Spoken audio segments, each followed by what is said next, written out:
when he purchased the quiet lake tucked just outside the boundaries of the local HOA. He believed he had finally found peace, a sanctuary untouched by rules, fines, or nosy neighbors. But peace didn't last long. Across the still water, a woman watched him with an unblinking stare. This kind wasn't curiosity, but a silent warning. She stood with the confidence of someone who believed she owned everything her eyes landed on. At first, it seemed harmless, just a neighbor observing the newcomer. But within days, whispers drifted through the nearby community, claims that he didn't fit the neighborhood image, that he was changing. The view that he would need to follow the same standards as everyone else. The strange part? His property wasn't part of their soon.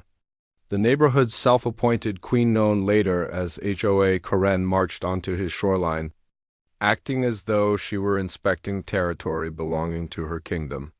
She announced that the lake was visually connected to the HOA. Therefore, he owed a $250 monthly lake usage fee. And if he didn't pay, he could find somewhere else to live. Her entitlement was ridiculous, but beneath her words lurked something uglier. She didn't hide the way she looked at him, as if ownership of something so beautiful was not meant for someone like him. What started as a land dispute was rapidly twisting into something more poisonous. The lake was legally his, yet she was determined to control both him and it, but she didn't know who she was challenging.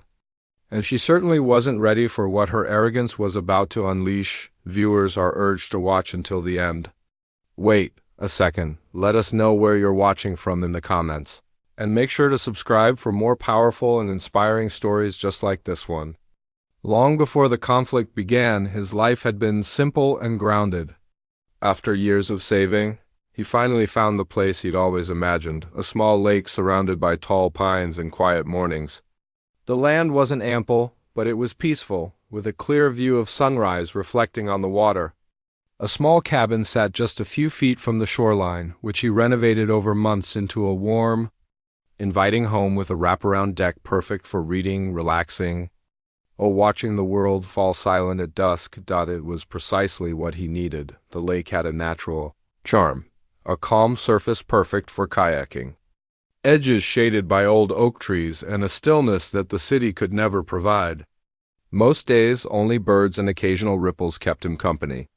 The nearest homes were in the HOA community, but its jurisdiction ended well before his property line. When he moved in, most residents waved politely. They admired the lake from afar, understanding it wasn't theirs. But one woman, Karen, watched him like a hawk, studying prey trespassing into its territory. Her stare lingered too long, her posture too stiff, her expression too judgmental. He didn't interact with her much, but she didn't have to speak for her thoughts to be obvious. She believed the community had a standard, and he wasn't part of it. Still, he ignored it. People were entitled to their opinions. He had his lake, his home, and the peace he'd worked for. What he didn't know was that this woman had no intention of letting a newcomer, especially one she saw as an outsider, settle in quietly. She was preparing her first move long before he ever realized. A battle was coming. The first sign of trouble arrived quietly, a notice taped to his cabin door, stamped with the HOA logo. It claimed he violated community standards. The list was bizarre. His dock wasn't the approved color. His kayak required a watercraft permit, and most absurd of all, he owed a $250 lake usage fee. For a lake he owned, he walked to the HOA office expecting the issue to be resolved quickly. Instead, Karen greeted him with a practiced smile sharpened into condescension. She insisted that the lake served the HOA community visually, and therefore the association had the right to set rules. When he presented property records and maps proving otherwise, she barely glanced at them before dismissing them entirely. In her view, facts didn't matter. Control did. Over the next week, she escalated. Fake complaints about noise, accusations that he was polluting shared waters.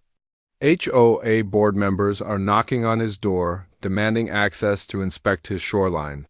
Some looked uncomfortable, clearly pressured. One quietly admitted, "She's targeting you. Everyone knows it." It didn't stop there. One afternoon, he caught her standing on his dock with a contractor, ordering measurements as if preparing to modify it. She acted like his land belonged to her association, like her authority stretched wherever she wished. When he approached, she smirked and told him that if he refused to pay his dues, he wouldn't be allowed to use the lake. By now, it was unmistakable. This wasn't about rules at all. It was about dominance and her belief that he had no place owning something so close to her. Neighborhood. The tension grew like a storm waiting to break. The breaking point arrived on a sunny Saturday morning. He woke to the sound of music, chatter, and splashing. When he stepped outside, he froze. Dozens of HOA members were on his property. Coolers lined his shoreline. Chairs were scattered across the grass, and families paddled across his private lake, as if it were a community pool. And in the center of the chaos stood Karen, hands proudly on her hips. Overseeing the gathering like a monarch hosting a festival, she had declared it an HOA Community Lake Day. He approached her calmly but firmly, informing her that everyone needed to leave. Instead of acknowledging the trespassing, she turned to the crowd and accused him of interfering with HOA property. Several people looked confused, some embarrassed, others caught between her authority and the apparent truth. Then she said it, loudly enough for everyone to hear. People like him should be grateful. We're even letting him use this lake. He doesn't get to make the rules here. The words sliced through the air. The racism that had been simmering beneath the surface burst into full view. A heavy silence spread among the group. Even those who had supported her looked shaken. He informed the group that they were trespassing, and that he would call the sheriff. Karen laughed. Go ahead. They'll take our side. But she underestimated the moment. When deputies arrived, she rushed to them with her rehearsed complaints. Yet the lead officer stopped her mid-sentence. He showed her the property map, pointed to the boundaries, and firmly stated, "Ma'am, none of this belongs to your HOA. You cannot host events here." Her face drained of color. For the first time, she realized she was losing control. The deputies instructed everyone to pack up and leave immediately. Many apologized to him quietly as they walked away, clearly recognizing how far she had crossed the line. Some avoided eye contact, ashamed they had followed her without question, but Karen refused to leave quietly. She argued, demanded, and insisted that the officers enforce HOA rules. They ignored her. Eventually, she stormed away, furious and humiliated. The following week, he filed a formal complaint with the county, including photos, videos, and a detailed report of harassment, trespassing, and discriminatory treatment. The HOA board, terrified of legal repercussions, held an emergency meeting. They issued a statement distancing themselves from Karen's actions and pressured her to resign from her position within days. She was removed. The lake returned to its peaceful state, mist floating at dawn, gentle waves tapping against the dock, and evenings filled with calm golden light. But the experience had changed him.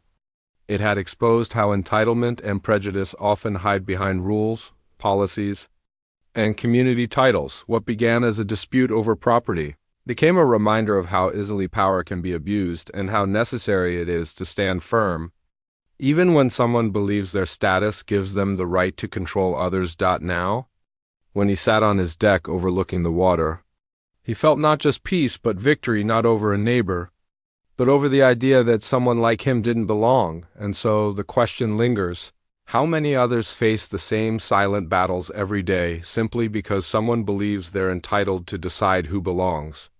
Where are you watching from? Take care.